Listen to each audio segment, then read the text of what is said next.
Hello and welcome everyone to Know Your Scientist series presented by Kshama Ahmedabad Academy of Sciences. Today we have with us Professor Rama Govindrajan. Welcome, ma'am. Thank you for being a part of this series. Thank you for having me. Okay, so we would start with introduction and a little early inspiration of yours. So your journey has been really intriguing, like starting from IIT Delhi days, chemical engineering, then going to IISc, and then finally here. And in between, you were a professor. So how would you compare all those ecosystems that you've been into, comparing IIT Delhi days to ICTS? There are lots of similarities. Like, first of all, when you have different campuses Right. in India, there's a lot of overlap between these campuses, and people from one campus meet each other, they go and work in another. So there's lots of similarities, but there are also differences.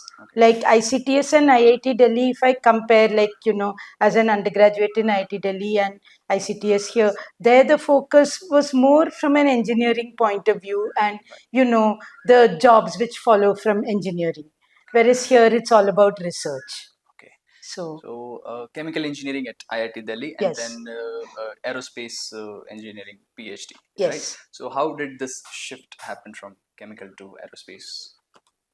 So I learned fluid dynamics first in IIT Delhi, and there it was from the chemical engineering point of view, like from chemical engineering fluid mechanics textbooks, Okay. where the basics are all the same, but the emphasis could be different. It could be more on chemical industry and so on.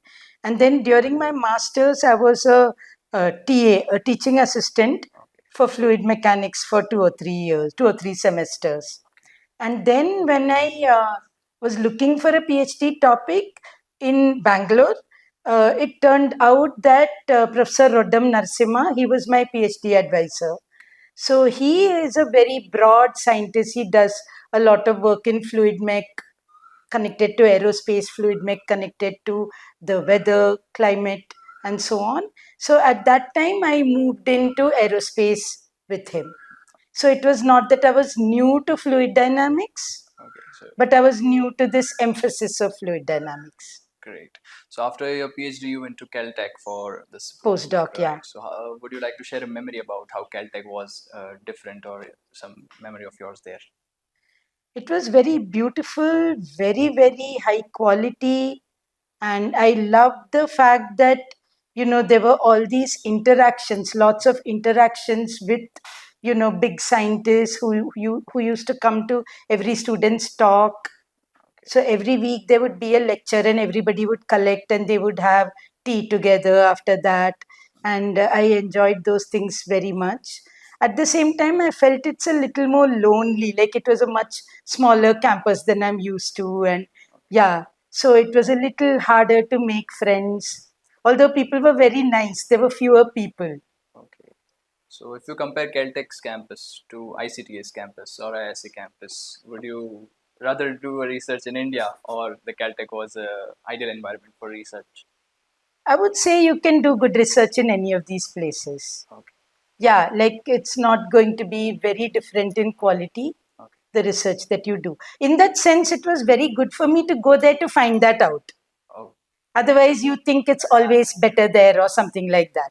When you don't have, at least in those days, we didn't have enough knowledge of what is going on. Nowadays, we can check who's publishing what, Yes. but we couldn't check in those days. So it was very nice for me to go and see that the PhD that I did is good quality compared to what they think. So in your early years, were there any specific mentors or any events that played a pivotal role for your these career in science, or let's say choosing this career in science?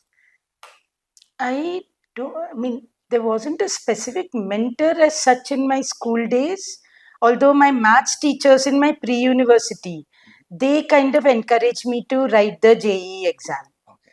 And like in those days, it was not very common. Like I didn't even know what IIT is. Okay. So that was one nice thing that they did. And in IIT, I was very standard person. Like for me, it was not about, I didn't know too many things. Like, we went to a girls' school where the emphasis was an all round personality training rather than making you a physicist or making you something. So then I didn't think very much about what I wanted to be, or I knew I want to be in a job. Okay. That much I knew, that I have to be in a job. But what that job would be, I didn't have very good idea. In my family, nobody was a scientist. They were all in government job, teacher, bank. So like we studied, I mean, we were exposed to poetry, and in our family, like we didn't have money to buy books or something, but we had a lending library where we were encouraged to borrow books. It was actually 25 paisa per week for a book. Okay. So we were allowed like one book and one comic per week. Great. So like we developed reading habit, but it wasn't particularly science. And then like after IIT also, like I just wanted to be in a job. Okay. And then because of marriage, I came to Bangalore, and I couldn't get a good job as a chemical engineer. I tried a few things, and finally I decided this is the route. I got a job in NAL, National Aerospace Labs, and then like I joined there and did a PhD, and I decided that this is the route if I want to do well in Bangalore. Great. In So, those days, like now it's different, but that time even software was very few, just right, starting. right. So, talking about these times and those times, so how would you differentiate the times when you were deciding and these times? How are these times favorable for young researchers in science? Of course, they're very favorable for young people in many ways. Many ways, because there's so many options you can do. Like in our time, it was engineering or medicine. Right. Even now, there is some emphasis in families on that. But there's so many things that people are doing. Like, you know, people are bravely going into music, going into films like yourself. So there's that. At the same time, the competition is also higher. So, like, it's somehow there's lots and lots of pluses, but also some things to be cautious about.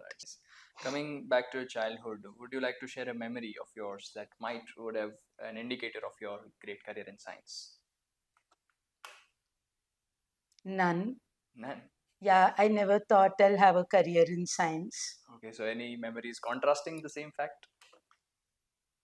I was like not very confident person. Okay. So I was very shy and all that. I was decent in maths. Okay. So I knew like I could do a BSc in maths. But I didn't think beyond like what I could become or where I could go. So, like, my mother was in a government job, my aunts were in professor job in colleges and in a bank, as I told you. So, I was thinking of a career in those lines. So, like, I would say if you want one memory, it was suddenly like getting into IIT. Okay, I childhood never memory. expected that. Okay. So yeah, I still remember the like I wrote the exam and I was not very hopeful. And I remember my mother, like, you know, when I got typhoid, she didn't take leave. When I got jaundice, she didn't take leave. But on the day the JE results were going to be announced, you know, in those days they used to put it up on the notice board in IIT. Okay. And we were in Chennai. So you have to go there and So we have to go to Adyar, to the IIT campus. And this lady took a leave and she said, "We are going to IIT." I said, "No, no, like tomorrow we'll see in the newspaper. I'm not getting it." And she said, "No, no." And we went all the way. And when I went to the IIT campus, they told us you have to take a bus inside the campus to okay. the place where the notice board is. And I thought, wow, like a campus where there's a bus, it's such a big campus. And when I went in, there were these banyan trees. It was just so beautiful. And then I saw a notice saying, "Caution, deer will cross here," or something like that. And then I nearly cried. Oh, And I told my mother, "Why didn't you tell me that this place is like this? I would have studied more, or I would have got in." And my mother kept telling me, "Calm down, calm down. You can write the exam next year." okay. So, like, there's nothing. We'll make sure you write the exam again. And then when I went to the notice board, I got one of the lowest ranks, but I got in. So, as we know that very layman knowledge to me just now that your research is somewhat related to monsoon, weather prediction, and let's say weather and space phenomena. So, would you throw some light on it? So, I would say that I don't do that much on weather at all. I do more on basic fundamental fluid mechanics. So one aspect of what I study is rain clouds, how clouds form and how rain forms. That comes from the basic fluid mechanical point of view rather than predicting weather. Okay, I've written 2 or 3 papers on the Indian monsoon. We've looked at that from a statistical point of view, looking at rainfall data all over India. So that's been the only work I did on actual, monsoon kind of things. So the rest of it has all been fundamental fluid mechanics, but connected to geosciences, if you see what I mean. So this cloud thing is one where I look at turbulent flow and how raindrops grow in that environment inside a cloud. So then I look at fundamental things which could be pen and paper work. It could be writing some differential equations, ordinary differential equations, solving them with paper pen and solving them on the computer, and then going to Navier-Stokes equations which describe the fluid flow and solving them on a bigger computer. So like it goes in these steps and we connect like each step to the other. The other kind of work which you can think of as connected to climate and things like that is that I was part of a project in the Bay of Bengal, which was a big project. Like there were many, many Indian universities which participated and many American universities which participated. And there was an Indian ship and an American ship which went out to collect data in the Bay of Bengal. So, like my student, 3 of my students went on these ships and they collected some data. We probably were part of a mission which was first time measured turbulence in the Bay of Bengal, directly measured turbulence. It may not be the first, but it's among the first measurements. So then, like, we use that data to understand something about oceans. We're still understanding that data. Okay. So, yeah, I come from a different point of view, but look at those problems. So, what are the greatest challenges right now there? The problem you're looking and the approach you are taking. Greatest challenges there. So, the thing is that there is this concept of turbulence, which all of you have heard. So, I don't know, like all of you may or may not have heard that turbulence is the last unsolved problem in physics. There is always a statement. When I was a young person, everybody used to say turbulence is the last unsolved problem in physics. That kind of point of view has been challenged by very big people like K.R. Srinivasan. In fact, you should read what K.R. Srinivasan said about turbulence. So he actually breaks it down into what is known and what is unknown. And he doesn't like thinking of it as the last unsolved problem or something like that. But now, when you take turbulence, is a very complicated problem. The reason is like you can just imagine you have, like, let's say, a pipe and you want to push water in it. Every day you do it, right? You pump water from the ground to the tank above. So, like, what do you expect? You're applying high pressure here, low pressure there. So, because you're pushing, you're pumping here. So, because of the pressure difference, you expect it to climb. So, the force is in that direction. High pressure here, low pressure there. So, force is in pressure into area, it's in that direction. The fluid also should walk in that direction. In turbulent flow, it does not. It does, things like this. So, like if I take a pipe like this, you can turn it to like. So, like I'm pushing water, it should actually be going like this, which is called laminar flow. But at the rate that we pump in, it will be, each fluid element will do circular motion, vertical motion, and on an average, it will be moving up. But an individual fluid parcel need not be moving up. So that is turbulence. Yes. So it's very counterintuitive. Like, why does it suddenly happen?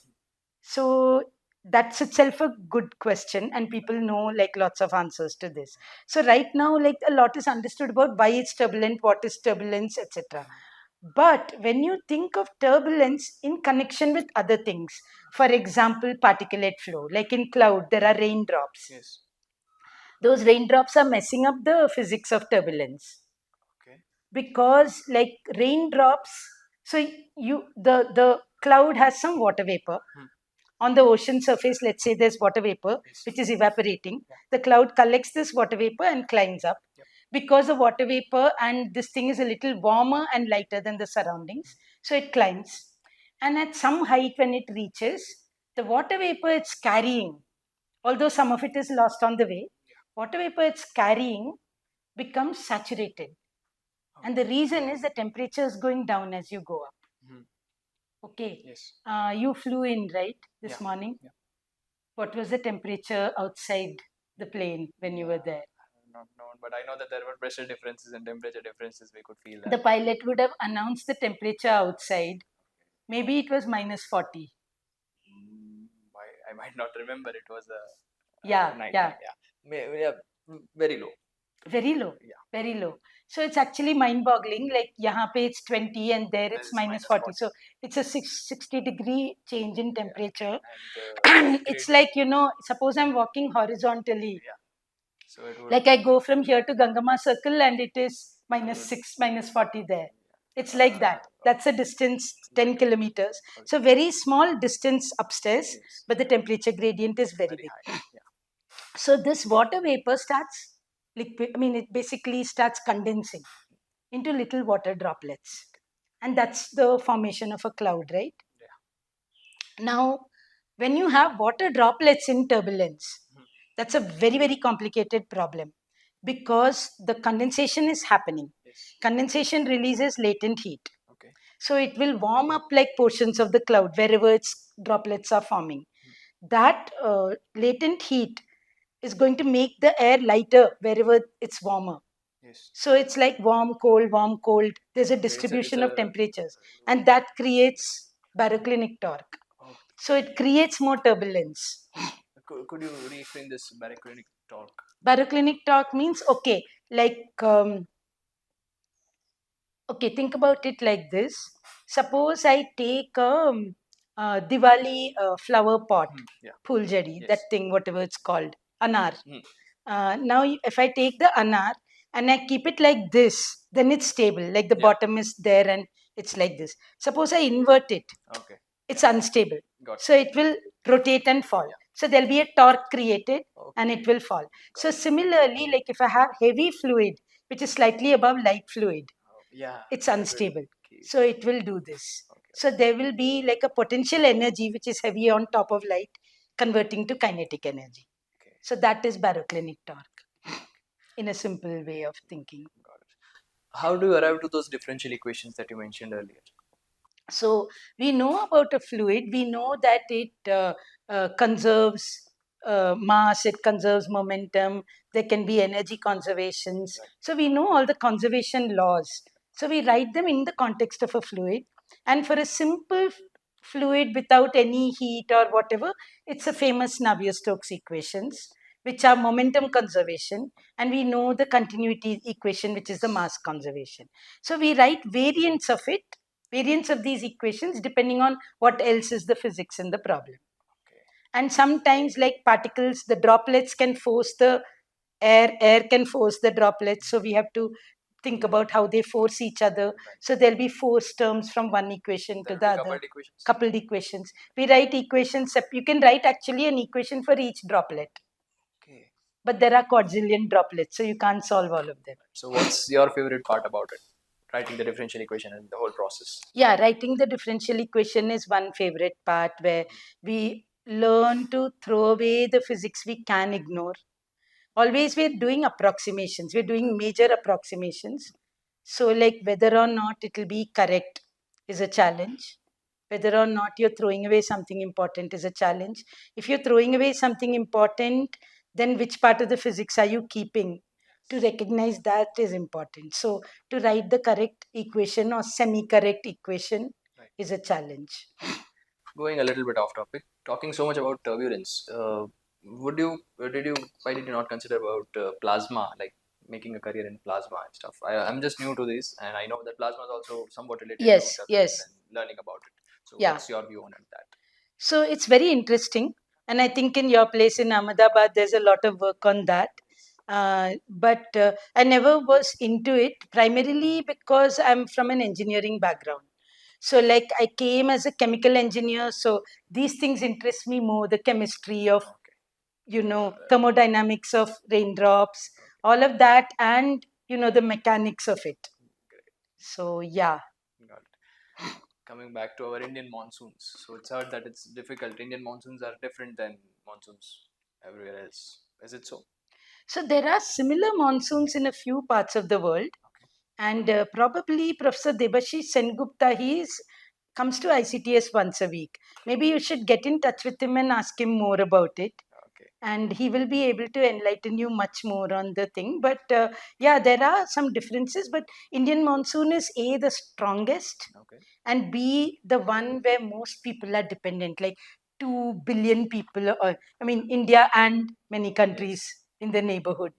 For us, all monsoon is, including Australia, where it's kind of inverted. The monsoon is inverted over there. How do you define strongest monsoon? Like, what makes it strongest? Is basically the Highest rainfall, I think. okay, Yeah, but I'll have to confirm that. I'm not very sure. okay. Going to predicting monsoons. Shall I go there? Shall I touch it? You just answered earlier that your I approach may is a not bit know the different. answer, but you can ask. Okay. So it's said that Indian monsoons are difficult to predict compared to US or anywhere else. So is it so? If yes, then why? So, one thing is like anything which is close to the equator is described by more complicated equations than anything which is high Far away. above. Okay. So, like if you're in a cold country which is far away from the equator, then there is a certain approximation you can make to the equations. So, you're solving now the Navier-Stokes type equations on a rotating Earth. Yeah. On a rotating Earth. The effect of rotation, so the axis of rotation is like this. So, like if I look at the component along the equator, it's zero. Yes. It's orthogonal. Yeah. Whereas if I'm in one of those countries, There will be a component. there'll be a big rotational component. Yes. And so, because of that big rotational component, they're able to simplify the equations. Okay. Whereas near the equator, it's a more complicated set of equations. Okay. So, that makes it harder to solve. And that also brings in a lot more complicated physics because cloud convergence is biggest near the equator. Okay. So equator is the warmest on an average. So like the air from the equator rises. Right. So from both the hemispheres, air rushes in. It rushes in differently in the two hemispheres because of the Coriolis force. Yes. So like lot of differences are here. Then the topography, like the way the oceans are. The Bay of Bengal is very different from the Arabian Sea in many ways. For example, it's very, very less saline on top. But how Be- does that affect? that changes a lot of the physics. The reason is that just now I told you about baroclinic torque and all. Something that's lighter on top and heavier below, and if it's less saline, it's lighter, is more stable. So you have a small layer, and any heat and all, it gets into this small layer, and the response time is fast. Okay. Whereas in the Arabian Sea, it can be slower. So I'm just broadly generalizing. There's lots and lots of caveats, lots and lots of contradictions, but just the salinity makes a lot of difference. Okay. Would you like to share what are you currently working on? What's your one of the recent works? Okay, so right now we're looking at particulate flows of all kinds. Okay. Droplets are one kind of particle.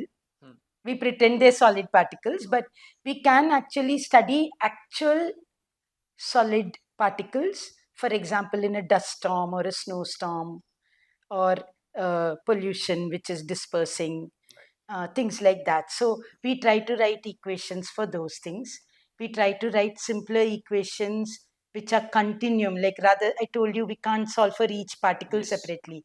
Whereas if there's a large number of particles, can I write something like a continuum set of equations for them? We are not the first to write those, but we write certain versions of those which others don't write. Okay. So we're looking at things like that. That's one. And we also have a nice experiment, which I can't unfortunately show you this week because the person doing the experiment is away on holiday. But we're looking at underwater sand dunes, how sand dunes form in the continental shelf. Any recent problem or question that your research seeks to address, the current one? We right now we are not looking at one particular phenomenon, but we are looking at instabilities which are very important for us. So we are looking at particle clustering. Okay. Okay, so this is an interesting thing. So, like, suppose I take a cup of tea, and let's say I have some liquid sugar. I put the liquid sugar, and then, like, I take a spoon and mix it. Yeah. After a while, like, everywhere in the tea, I'll have the same concentration, Yes. almost the same Yeah. concentration. But particles are not like that. Suppose I take particles and I make turbulence, they will distribute into like thin layers or something like that. They won't be evenly distributed. So they cluster into certain pockets. And in this clustering is very important. Like if clustering didn't take place, no, you'll never have rain. Because the rate at which they dash against each other to grow, they'll dash, then they'll coalesce and grow. Could you elaborate it? If there is no clusters, there would be no rain. Yeah, because suppose suppose it was evenly distributed, Yes.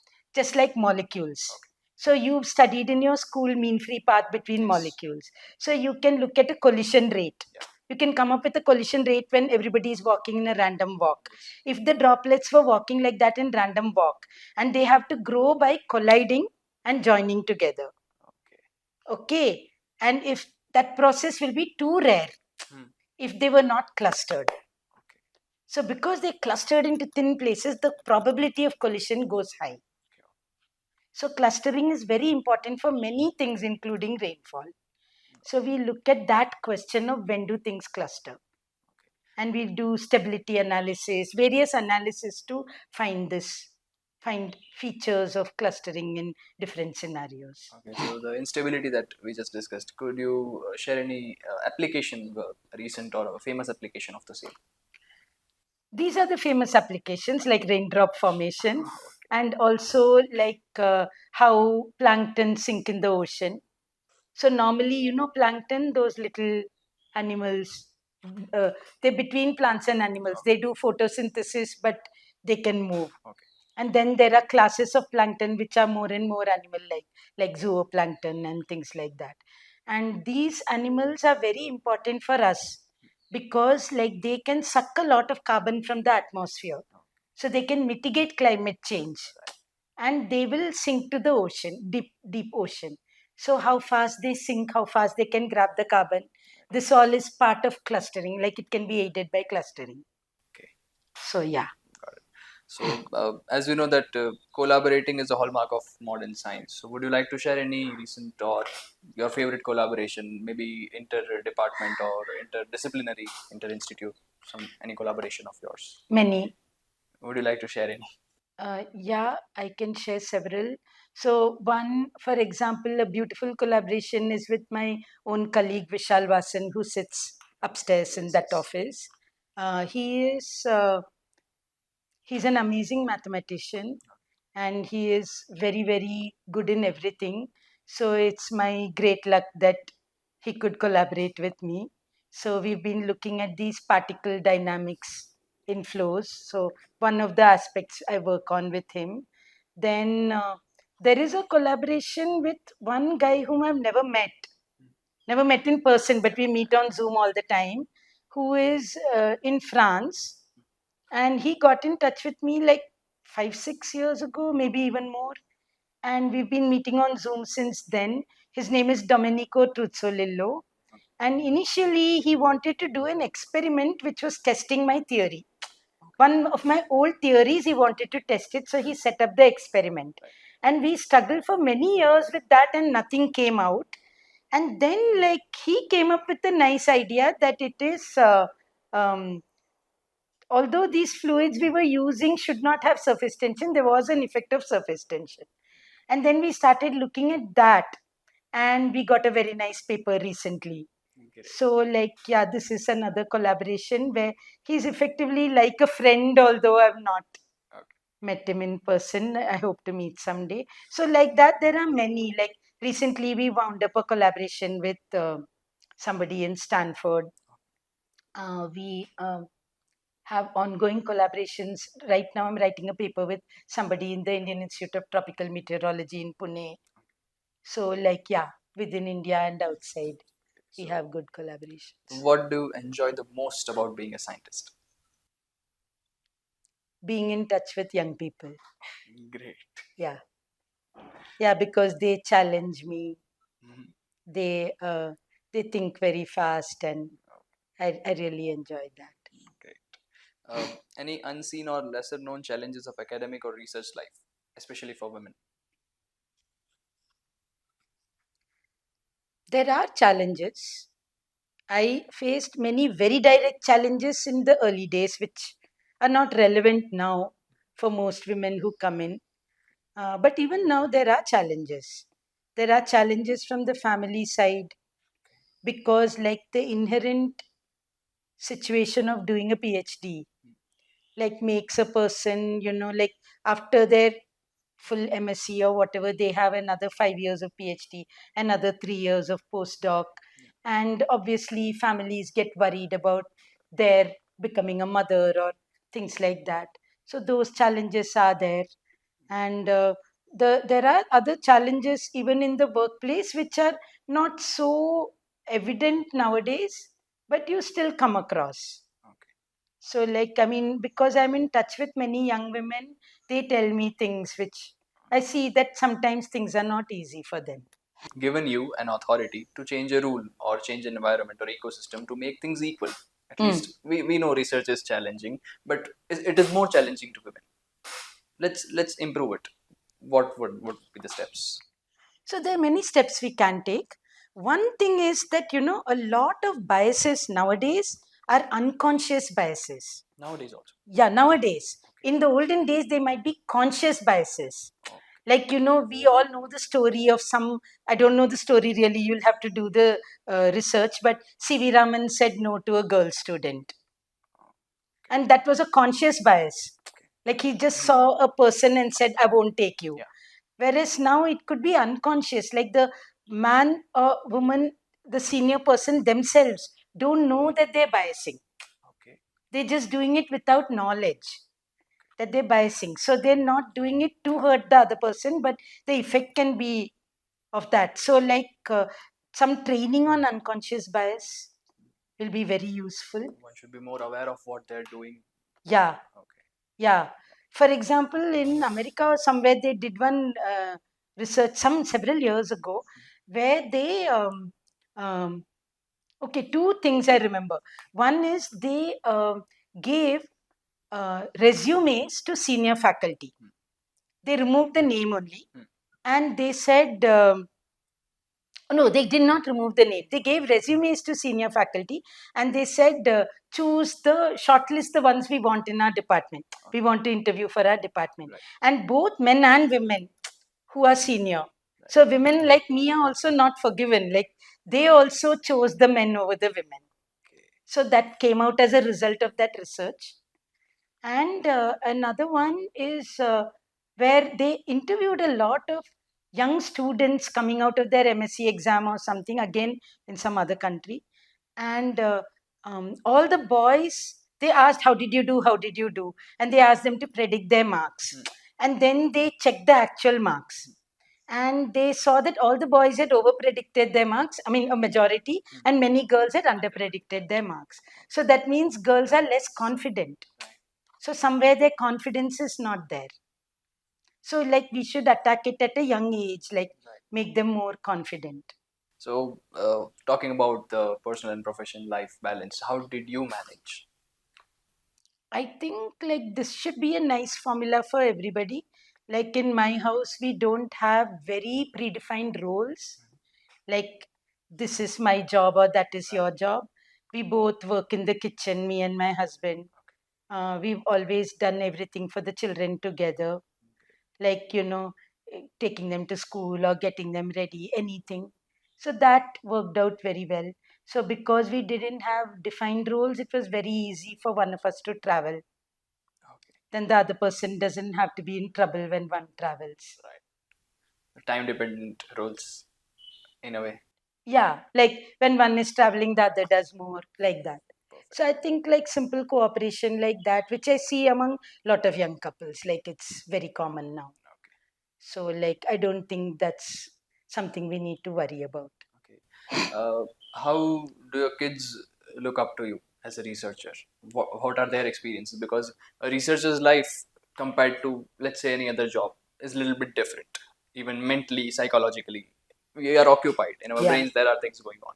So, what are their reactions? How do they look up? What are their experiences?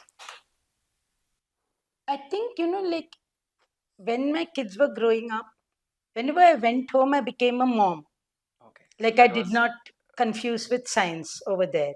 Great. So they are not very, I don't think they were very affected by that. And whatever, I mean, as far as I know, they're proud. So yeah, I don't think there was anything very special like that. That is great.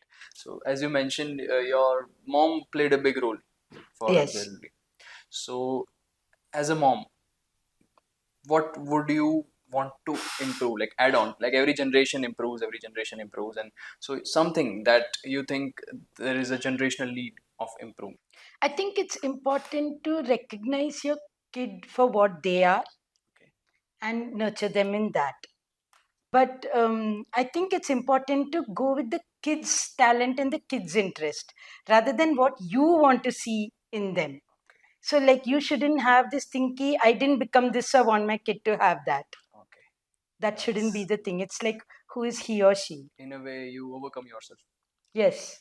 And you like take a back seat and let them become who they are. Right.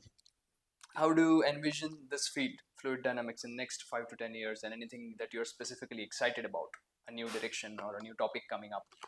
I think more and more young people should get into this area. I mean, fluid mechanics could be from an aerospace, chemical engineering, civil engineering, anything. Entry. It's got like very broad, reach. And if you study it, you can solve a variety of problems. It'll always have a future. But now, like, I want young people to more and more consider climate problems and take. Right now, I told you I'm not into prediction. Yes. I'm into this fundamental fluid mechanics. There should be a bridging. Okay. Fluid mechanics and the like prediction should come together. So in 5 or 10 years, there's a lot of future for it to actually be of practical value or take it towards that. So like I'm a supporter of basic science and at the same time I'm a supporter of applied science. I think it's very important for humans to benefit from what we find. If you could change one thing in the current scientific ecosystem to make it more efficient, let's say research, education, academics, anything, one thing you could change. What I would immediately like to see, I mean, I may be biased or in my personal view, but is actually in young children. Okay. Like when they go to primary school itself and come up to high school. I think like their syllabus should be cut by half in most of the subjects. Let them study fewer things, but let them get the joy of that. Let them spend more time in each chapter, in each subject, each topic. Let them learn fewer chapters. Some of the chapters they can learn if they need later on. So, like their syllabus should be cut and they should be joy in learning. Otherwise, like before they learn one thing, they moved on to another. That's really thoughtful. That's the one thing I would say should change. Okay. Any advice you would like to give to early career researchers interested in specifically this field or in a broad way physics? First of all, maintain like standards. Okay. And you define what is standards for you. Okay. So for some people, it may be like, a product, which is like an actual gadget, take it all the way to something which can sell in the market. Yes. You may want to take it to a startup, or you may ask a very mathematical question, which only like somebody who's very good in maths will understand right now. But do that, like whichever is your passion, follow that, and something good will come out. Like we need all kinds in this country. How would you quote yourself? How would I think of myself? Yes. As someone working in fluid dynamics. Anything more than that you would like to add? Human side to a researcher, if you would like to add. Of course, like I'm a mother first, okay. And yes, a scientist also. And for me, like family is as important as science or more important than science. How do you stay intellectually engaged and motivated over years? It's just normal. Come to office every day, hear talks, read papers. Consistency is difficult, right? Sometimes, yeah.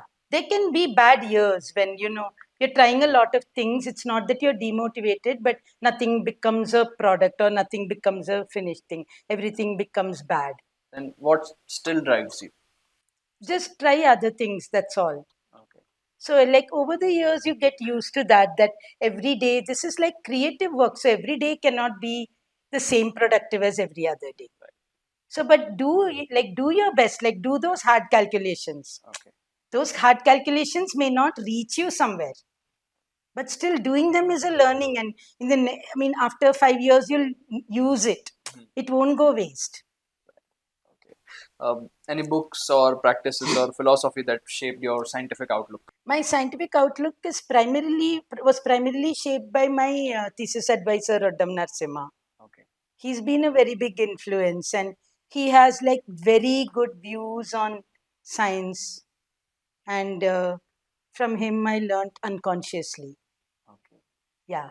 How do you recognize this, that you learned something unconsciously? That's something that we were talking just a few minutes Yeah, back yeah. about. So, like, if you ask me when I was finishing my PhD, I wouldn't have given this answer. But Yes. it takes me many years to realize, oh, like I'm doing this because I saw him one day do that or something like that. Okay, is it some practice like some meditation or something that you go like? No, no, It's no, nothing it's like not. that.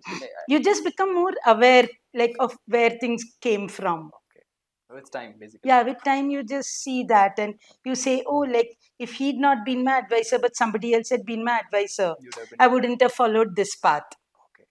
Any scientist that you would like to meet, past or present? Any scientist that you just desire to meet one day? Many. Anyone? Maybe Darwin. What would you ask him? What made him go on the ship? Okay. How he could do that? Right. Like that shows passion, right? Yes. I couldn't do it. Good. Any scientific myth or myth about scientists that you would like to debunk? I don't know. Do you have a myth about scientists? I used to have, before we started this series, that scientists do not have a human side. They do not have a sense of humor. They are working all day. But now, as we go through this series, I know that they are more human. They are more of what we aspire to be, and they are the real heroes of this world. I wouldn't say they're heroes. Like there is, I mean, we also are human. We have our bad side, good side. We try to improve ourselves. Maybe like doing science, you have the opportunity to improve yourself. It doesn't mean we are very good at that, Okay. Any? but we are also humans like anybody. I like walking, trekking. Yeah, that's basically something I like. And my sons are into music and languages, Okay. and I learn from them. I suppose you're interested in music. Oh, that one? No, no, no. That one, it was actually like I was teaching a course, part of a course in for the Tata Institute of Social Sciences. So This. when I was in Hyderabad, we had a tie-up with this, Okay. and they wanted their students to get one semester of science Okay. because they are humanities students. And so, like, I taught them some principles, frequency, and all this. And we were doing projects, like, we'd given them projects to do. And the one condition in making this guitar was that it should not cost more than 100 rupees. Okay. So, you should not spend more than 100 rupees in making it. What is the story about that airplane? Oh, the airplane was given because I gave a lecture. So, it was just a memento. So these people actually made this, and it was a team of 4 people who made it, Okay. this guitar, and they were fighting about who'd keep it, so they gave it to me. What do you think? What makes you a good scientist, or let's say a good human, someone a responsible citizen of society?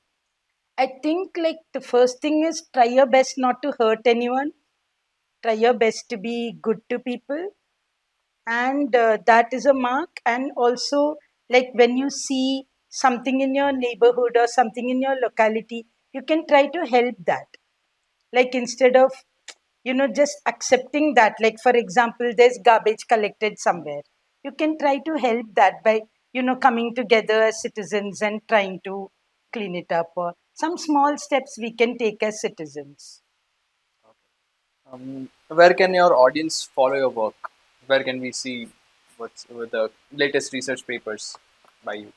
You can look up in Google Scholar, the latest papers will come out. And usually there is a thing called archive where we put our papers, and there you don't have to pay to see it.